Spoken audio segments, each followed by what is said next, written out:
الحمد لله وكفى وسلام على عباده الذين اصطفى أما بعد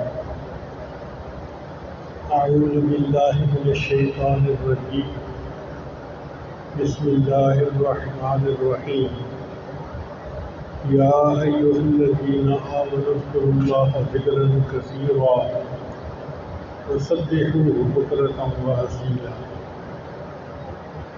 سبحان ربك رب العزة عما يصفون وسلام على المرسلين والحمد لله رب العالمين اللهم صل على سيدنا محمد وعلى آل سيدنا محمد وبارك وسلم۔ ذکر کا لفظ قرآن مجید میں کئی جگہ استعمال ہوا ہے۔ ایک معنی اس کا ہے اللہ کا قرآن، اِنَّا نَحْنُ نَزَّلْنَا الذِّكْرَ وَإِنَّا لَهُ لَحَافِظُونَ، ہم نے ہی اس نصیحت نامے کو نازل کیا اور اس کی حفاظت کے لیے ہمیں ذمہ دار ہے۔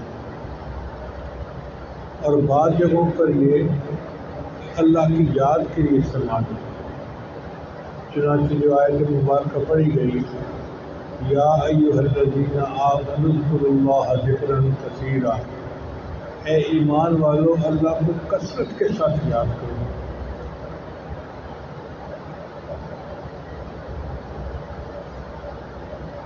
ایک ایسا عمل ہے کہ اللہ تعالیٰ ہمیں حکم فرما رہے ہیں کہ ایمان والو اللہ کو کثرت کے ساتھ یاد کرو۔ اب یہ ذکر ہماری غذا ہے۔ انسان دو چیزوں سے بنا، ایک جسم اور ایک روح۔ جسم مادی چیز ہے اور اس کی غذا بھی زمین سے نکلی ہے، پانی، گندم، چاول، سبزیاں، پھل سب زمین سے نکلتے ہیں۔ اور انسان کی روح عالم امر سے آئی ہوئی چیز ہے اور اس کی غذا بھی اوپر سے آنے والے انوار و تجلیات ہیں۔ تو ہمیں دو طرح کی غذا چاہیے، ایک جسمانی غذا اور ایک روحانی غذا۔ اگر کوئی بندہ جسمانی غذا استعمال نہ کرے، کمزور ہو جائے گا، بیمار ہو جائے گا، حتیٰ کہ بستر پہ پڑ جائے گا۔ ہم جسمانی غذا تو دن میں 3 دفعہ 4 دفعہ استعمال کرتے ہیں، لیکن روحانی غذا کی طرف توجہ نہیں ہوتی۔ نتیجہ کیا ہوتا ہے کہ ہم روحانی طور پہ بیمار ہو جاتے ہیں۔ اسی لیے دو نوجوانوں کی آپس میں شادی ہوتی ہے، ایک بچے اور ایک بچی کی، دونوں کے جسم جوان ہوتے ہیں، مگر روحانی غذا استعمال نہ کرنے کی وجہ سے باقی طور پہ وہ بچوں کی مانند ہوتے ہیں، ان کی نشو و نما نہیں ہوتی۔ اب اگر 3 سال کے بچوں کو آپ الگ چھوڑ دیں، وہ 10 منٹ کھیلیں گے، پھر 15 منٹ میں لڑائی شروع کر دیں گے۔ یہی آج کل کے نوجوان جوڑوں کا حال ہے۔ جس گھر میں شادی ہوتی ہے وہیں جھگڑے، وہیں لڑائیاں۔ کیوں؟ اس لیے کہ جسم تو سب کے جوان ہے، مگر روحانی طور پر نشو و نما نہیں ہوئی، بچے ہیں، بچوں والی حرکتیں کر رہے ہیں، برداشت نہیں ہے، صبر نہیں ہے۔ تو ہمیں چاہیے کہ ہم اپنی روحانی غذا کو بھی استعمال کریں، یہ ہمارے بدن کی ضرورت ہے۔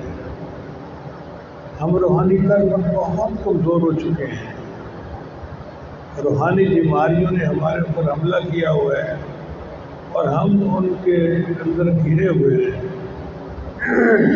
عجب، تکبر، شہوت اور اس قسم کی جتنی روحانی بیماریاں ساری ہمارے اندر موجود ہیں۔ اور ہمیں اس کے علاج معالجے کی کوئی فکر ہی نہیں ہوتی۔ اپنی زندگی کا معمول ایسا بنائیں کہ ہم مستقل ذکر کے لیے وقت نکالیں۔ آج جس سالے سے پوچھیں بھئی آپ کتنا مراقبہ کرتے ہیں، کوئی کہتا ہے جی 2 منٹ، کوئی کہتا ہے جی 5 منٹ۔ بھئی 2 منٹ اور 5 منٹ روزانہ پڑھنے سے تو پہلی کلاس کا بچہ بھی پاس نہیں ہوتا۔ کوئی بچہ روزانہ 2 سے لے کے 5 منٹ تک پڑھے یا 10 منٹ روزانہ پڑھے، کیا وہ کلاس میں پاس ہو جائے گا؟ نہیں ہو سکتا۔ اگر پہلی کلاس کا بچہ بھی 2 منٹ اور 10 منٹ پڑھنے سے پاس نہیں ہوتا تو یہ تو روحانیت کا میدان ہے۔ روزانہ 10 منٹ مراقبہ کرنے سے کیا ملنا ہے؟ معاملات پورے کرنے چاہیے، یہ ہماری ضرورت ہے۔ اس کے لیے مستقل وقت نکالیں۔ کتنی عجیب بات ہے، خبروں کے لیے وقت نکل آتا ہے، ادھر ادھر کے کاموں کے لیے وقت نکل آتا ہے، ذکر کے لیے وقت نکلتا۔ جس ذکر کا اللہ نے حکم دیا، یا ایھا الذین آمنوا اذکروا اللہ ذکرا کثیرا، اے ایمان والو اللہ کا ذکر کثرت کے ساتھ کرو، تو اسے کرتے ہی نہیں۔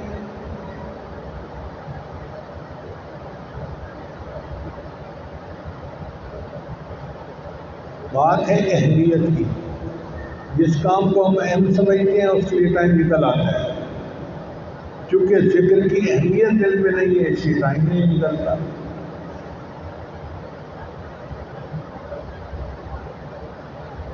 یہ ذکر ہماری ضرورت ہے اور اس کو روزانہ کریں۔ ہم نے بعض لوگوں کو دیکھا کہ روزانہ اخبار پڑھتے ہیں۔ اللہ کی شان کہ جتنی اہمیت وہ اخبار کو دیتے ہیں، اتنی اہمیت ہم اللہ کے ذکر کو تو دے دینا۔ روزانہ 10 منٹ 15 منٹ آدھا گھنٹہ ضرور مصلی پہ بیٹھیں کہ یہ تو مجھے بیٹھنا ہی ہے۔ صبح و شام یہ معمول پکا کریں۔ صبح کا وقت تو ویسے بھی نور پیر کا ویلا ہوتا ہے، ہماری زبان میں کہتے ہیں نور پیر کا ویلا، یعنی پیروں کے جو بتائے ہوئے معمولات ہوتے ہیں ان کو کرنے کا وقت ہوتا ہے۔ ہمارے حضرت رحمۃ اللہ فرمایا کرتے تھے کہ دیہات کی وہ عورتیں جو فجر سے پہلے اٹھ کر لسی بناتی ہیں وہ بھی برکات سے محروم نہیں رہتی، وہ ایسا نورانی وقت ہوتا ہے۔ اگر لسی بلونے والی عورتیں بھی اس وقت کی برکت سے محروم نہیں رہتی تو جو بندہ اس وقت میں اٹھ کر اللہ کا ذکر کرے گا وہ کیسے برکات سے محروم رہ سکتا ہے؟ نبی علیہ السلام ایک ہفتے کے لیے غار حرا میں تشریف لے جاتے تھے۔ اس وقت نہ قرآن اترا تھا نہ نماز فرض تھی۔ اگر یہ دونوں چیزیں نہیں تھیں تو پھر غار حرا میں نبی علیہ السلام کرتے کیا تھے؟ محدثین نے لکھا ہے کہ اللہ کا ذکر کرتے تھے، اللہ کے تفکر کرتے تھے۔ تو یہ اللہ کا ذکر اتنا تو اہم ہے۔ مدینے میں مکہ مکرمہ میں کون سی ٹریفک تھی، کون سی فیکٹریاں لگی ہوئی تھی کہ شور تھا اور یکسوئی نہیں ہوتی تھی؟ مکہ مکرمہ تو ویسے ہی بہت تھوڑی آبادی والا شہر تھا، پھر بھی اللہ کے نبی صلی اللہ علیہ وسلم اپنے گھر میں یکسوئی ہونے کے باوجود غار حرا میں جاتے تھے۔ یہ امت کے لیے تعلیم تھی کہ تمہیں بھی تنہائی میں بیٹھنا چاہیے اگر تم چاہتے ہو کہ روحانی ترقی۔ اور غار حرا میں پہاڑ کے اوپر، چوٹی کے اوپر چھوٹی سی ایک جگہ ہے، وہاں پہ اللہ کے معصوم ایک ہفتہ گزارا کرتے ہیں۔ اس سے پتہ چلتا ہے کہ ذکر کی کتنی اہمیت ہے کہ انسان وقت نکالے اور تنہائی میں بیٹھے۔ جب تک ہم تنہائی میں بیٹھنا شروع نہیں کریں گے روحانی ترقی نہیں ہوگی، ہو ہی نہیں سکتی۔ ہمارے بزرگ تو بہت لمبا مراقبہ کرتے تھے۔ سید احمد بدوی رحمۃ اللہ علیہ مصر کے ایک بزرگ گزرے ہیں، ان کے بارے میں آتا ہے کہ وہ 40 دن کا مراقبہ کرتے تھے۔ میں پڑھ کر حیران ہوا کتاب میں 40 دن کا مراقبہ تو لکھا ہوا تھا کہ ہاں وضو کے لیے جاتے تھے اور وضو کر کے پھر آ جاتے تھے، یا بہت کوئی کھانے پینے کی ضرورت ہوتی تھی تو اس کے لیے اٹھتے تھے اور پھر واپس آ کے مراقب ہو جاتے تھے۔ 40 دن تک مراقبے ہی کی کنڈیشن میں رہتے تھے، اور ان کا چہرہ اتنا منور ہو گیا تھا ذکر کی وجہ سے کہ لوگ ان کے چہرے کو دیکھ ہی نہیں سکتے تھے، تو وہ اپنے چہرے پہ نقاب کیا کرتے تھے۔ ان کے خادم نے ایک مرتبہ انہیں کہا کہ اتنا عرصہ ہو گیا آپ کی خدمت کرتے ہوئے، مجھے تو چہرہ دکھا دیجیے۔ چنانچہ انہوں نے چہرے سے نقاب ہٹایا، ان کا خادم بے ہوش ہو گیا، وہ ان انوارات کو برداشت نہیں کر سکا۔ جیسے موسیٰ علیہ السلام نے جب اللہ کا دیدار کیا، اس کے بعد ان کے چہرے پہ اتنا نور تھا کہ لوگ ان کو دیکھ نہیں سکتے تھے۔ یہی حال سید احمد بدوی کا ہو گیا تھا۔ تو اگر وہ لوگ 40 دن مراقبہ کرتے تھے، بھئی ہم 40 منٹ کا مراقبہ تو کر لینا، یہ بھی تو ہماری روحانی غذا ہے۔ اور اس کو ایک اور طرح سے بات سمجھیں کہ آپ دنیا میں کسی بڑے سے ملنا چاہیں، آپ کو ویٹ کرنا پڑے گا۔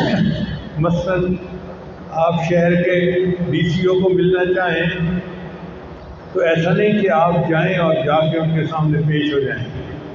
آپ جائیں گے تو وہاں کے جو لوگ ہیں وہ آپ کو ایک جگہ بٹھائیں گے، اور جب آفیسر فارغ ہوں گے تب آپ کی ملاقات کروائیں گے۔ تو ضلعی سطح کے آفیسر کو ملنے کے لیے 5 منٹ 7 منٹ انتظار کرنا پڑتا ہے، اور اگر کوئی اس سے بڑا آفیسر ہو تو اس سے زیادہ انتظار، اور اگر کوئی ملک کا وزیر اعظم صدر ہو تو اس سے بھی زیادہ انتظار۔ جتنا آفیسر بڑا ہوتا جائے گا انتظار لمبا ہوتا جائے گا، مہینہ اپوائنٹمنٹ لینے میں لگ جاتا ہے، پھر جا کے ٹائم ملتا ہے جو بڑے لوگ ہوتے ہیں۔ اب آپ سوچئے کہ ہم نے کائنات کے پروردگار اور مالک الملک سے ملاقات کرنی ہے، تو ہمیں اس کے لیے کتنا انتظار کرنا پڑے گا؟ وہ ایسے تو نہیں ہونی کہ بس ادھر مرے اور ادھر اللہ سے ملاقات ہو گئی، اس کے لیے ٹائم لگانا پڑے گا۔ تو جب ہم روزانہ مراقبہ کرتے ہیں تو آپ یہ سمجھا کریں کہ میں نے اپنے رب کا دیدار کرنا ہے، میری میٹنگ ہونی ہے قیامت کے دن، اور اس کے لیے یہ انتظار کا وقت میں یہاں گزار رہا ہوں۔ دنیا میں انتظار کا وقت گزار کے جائیں گے، جیسے ہی قیامت کا دن آئے گا اللہ کا دیدار ہو جائے گا۔ حدیث مبارکہ میں آتا ہے اللہ تعالیٰ قیامت کے دن اپنی ساکھ کی تجلی فرمائیں گے، یوم یکشف عن ساق۔ مفسرین نے لکھا ہے کہ اللہ اپنی تجلی کی تجلی کیوں فرمائیں گے؟ اس لیے کہ جب کوئی بڑا سامنے ہو نا تو اس کے سامنے آنکھ اٹھا کر دیکھنے سے انسان مرعوب ہوتا ہے، تو اس وقت تو سب کی آنکھیں نیچی ہوں گی۔ اب جب آنکھیں نیچی ہیں تو وہ چہرے کی طرف دیکھ نہیں سکیں گے، اللہ تعالیٰ ساکھ کی تجلی فرمائیں گے، کیونکہ نیچے نظر ہے تو ساکھ پہ نظر پڑنا نسبتاً آسان ہے، اور جب ساکھ کی تجلی ہوگی تو ساری مخلوق جو ہے وہ سجدے میں پڑ جائے گی، سوائے ان کے جو دنیا میں بے نمازی ہوں گے۔ جو دنیا میں بھی اللہ کے سامنے سجدہ ریز نہیں ہوتے ہوں گے، وہ سجدہ کرنا بھی چاہیں گے تو ان کی کمر سیدھی ہو جائے گی، وہ سجدہ نہیں کر سکیں، محروم ہو جائیں گے۔ اب آپ سوچئے وہ کیسا وقت ہوگا کہ اللہ دیدار کروائیں گے اور بندہ ان کے دیدار کے وقت ان کو سجدہ کر رہا ہوگا، مگر یہ لذت اس کو نصیب ہوگی جو دنیا میں سجدے کی لذت پانے کی کوشش کرے گا۔ اس لیے اللہ نے 5 وقت نماز فرض کی کہ ہم دن میں 5 مرتبہ اللہ کے اس دیدار کے تصور کو روز بنایا کریں۔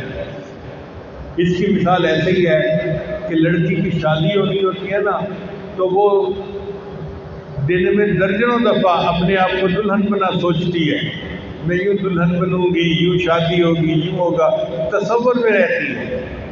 اللہ بھی یہی چاہتے ہیں کہ میرے بندے تم نے میرا دیدار کرنا ہے، مجھ سے ملاقات کرنی ہے، تم دن میں 5 مرتبہ اس کا تخیل کر لیا کرو، سوچ لیا کرو۔